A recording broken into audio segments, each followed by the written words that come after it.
देखिए हर खबर यहीं पर, सब्सक्राइब कीजिए TV9 भारतवर्ष। नहीं, मैं तो इस बारे में स्पष्ट कहना चाहूँगा कि ये वक्त राजनीति का नहीं है। पहली बात तो ऐसा हो नहीं रहा है, और दूसरी बात अगर ऐसा हो रहा है तो वो चाहे कोई भी हो, वो बहुत गलत है, उसकी सख्त शब्दों में निंदा की जानी चाहिए।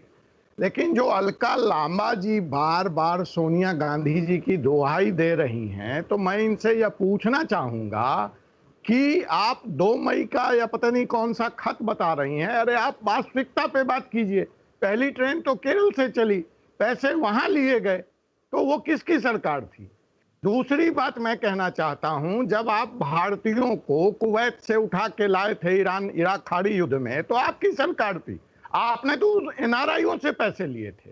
तो आप जो ये आरोप लगा रही हैं, इसका कोई मतलब नहीं है।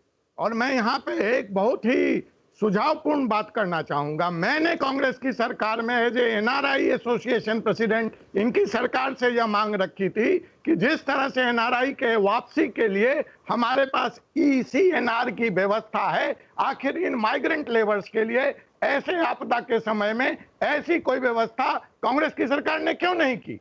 और जब हम ये व्यवस्था करना चाहते हैं तो ये क्यों नहीं करने अभी देते कोई हैं? पैरेलल ड्रॉ नहीं हो सकता अजय कुमार साहब। अभी जिस तरीके की स्थितियां हैं और जिस तबके की बात की जा रही है उसमें बहुत फर्क है। अलका लांबा जी, आऊंगा मैं आपके पास, लेकिन पहले महेश तपासे साहब के पास जाऊंगा। महेश तपासे साहब, भिवंडी से निकले हुए लोगों से किराया वसूल किया गया, कौन है जो किराया वसूल रहा है इन हालात में गरीब मजदूरों से?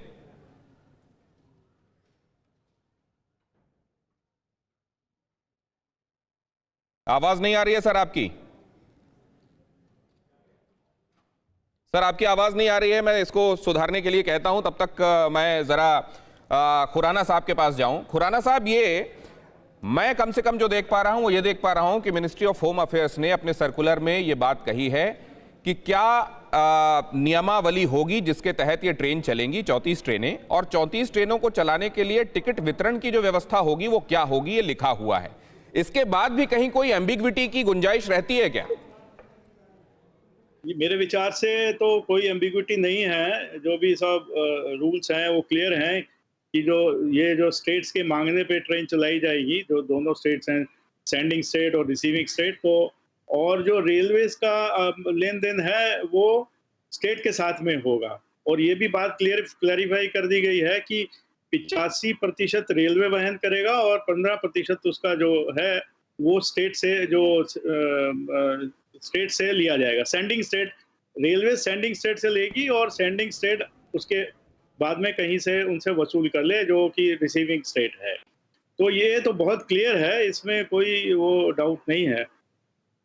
चलिए, सेंडिंग और मतलब ओरिजिनेटिंग स्टेट जहां से ये चलने वाले हैं मजदूर और जहां पर ये पहुंचने वाले हैं, उनके बीच में, दोनों राज्यों के बीच में बातचीत होनी थी। केंद्र को 85% वहन करना था, 15% राज्यों को वहन करना था जहां से ये चलेंगे मजदूर, और इसमें कहीं कोई असमंजस था नहीं। नरेंद्र तनेजा साहब, फिर सुब्रमण्यम स्वामी साहब को कम से कम वो ट्वीट नहीं करना चाहिए था जो उन्होंने किया? सुब्रमण्यम स्वामी जी, बहुत पूरे सम्मान के साथ कहता हूं, वो करते रहते हैं, आप लोग दिखाते रहते हैं, वो एक अलग विषय है। मतलब कैसे मतलब आप ये कह रहे हैं सर उसकी कोई अहमियत नहीं है, वो करते रहते हैं और हम दिखाते रहते हैं? नहीं, देखिए, वो अपने पर्सनल इंडिविजुअल लेवल पे करते रहते हैं। बहुत सारे लोग हैं, करते हैं, आप सबके दिखाइए, हमें उस पर कोई टिप्पणी नहीं करनी है। आपने अभी खुराना साहब को सुना, रेलवे बोर्ड के बारे में, रेलवे के बारे में मेरे या किसी से भी ज्यादा वो जानते हैं, चेयरमैन रह चुके हैं, आपने सुना उनको। अच्छा, अब भिवांडी चली, महाराष्ट्र सरकार है, नोडल एजेंसी महाराष्ट्र सरकार है, क्यों उन्होंने पैसे ले लिए? अच्छा, दूसरी बात, हम इस बात पे, सोनिया जी ने कहा सबका भाड़ा हम देंगे। मैं सोनिया गांधी जी की क्षमता कि वो पूरे सबका भाड़ा दे सकते, बिल्कुल दे सकती हैं। खरबों रुपया कमाया उन्होंने, कहां कहां रखा हुआ है, किस किस बैंक में दुनिया में, वही जाने, हम तो नहीं जानते। पर उनकी क्षमता पूरी दुनिया पे कर सकती है, भारत तो छोड़िए, क्षमता पे अभिषेक नहीं कर रहे। लेकिन आज सुबह उनका जो है वो पत्र आता है, लेकिन उससे पहले तो लोग अपने घर भी पहुंच चुके, ट्रेनें तो चल चुकी थी। कहां की बात कर रही है, किस देश में रहती है वो, उनको पता नहीं। अच्छा, आप कह रहे हैं उनके पास पैसे पड़े हुए हैं। अधीर रंजन चौधरी कह रहे हैं कि हम भीख मांगेंगे लेकिन मजदूरों को पैसा नहीं देने देंगे। आपके पास में आ रहा हूं, अलका लांबा आपके पास भी आऊंगा, लेकिन महेश तपासे साहब की आवाज तब नहीं आ रही थी जब पहली बार उनके पास गया था। महेश तपासे साहब, आप इस समय कार्यक्रम में लाइव हैं, आपसे दरखास्त है कि अगर आप कार्यक्रम में हैं सर तो थोड़ी देर के लिए अगर आप अवॉइड कर सके तो फोन कॉल्स अवॉइड कीजिए। मैं ये समझना चाह रहा हूं, अभी नरेंद्र तनेजा साहब ने कहा कि भिवंडी से निकले हुए मजदूरों से अगर पैसे लिए गए हैं तो स्टेट गवर्नमेंट से पूछिए कि उन्होंने क्यों पैसे लिए, उन्होंने खुद क्यों वहन नहीं किए। अड़ी, सोमवार से शुक्रवार शाम 6 बजे सिर्फ TV9 भारतवर्ष पर।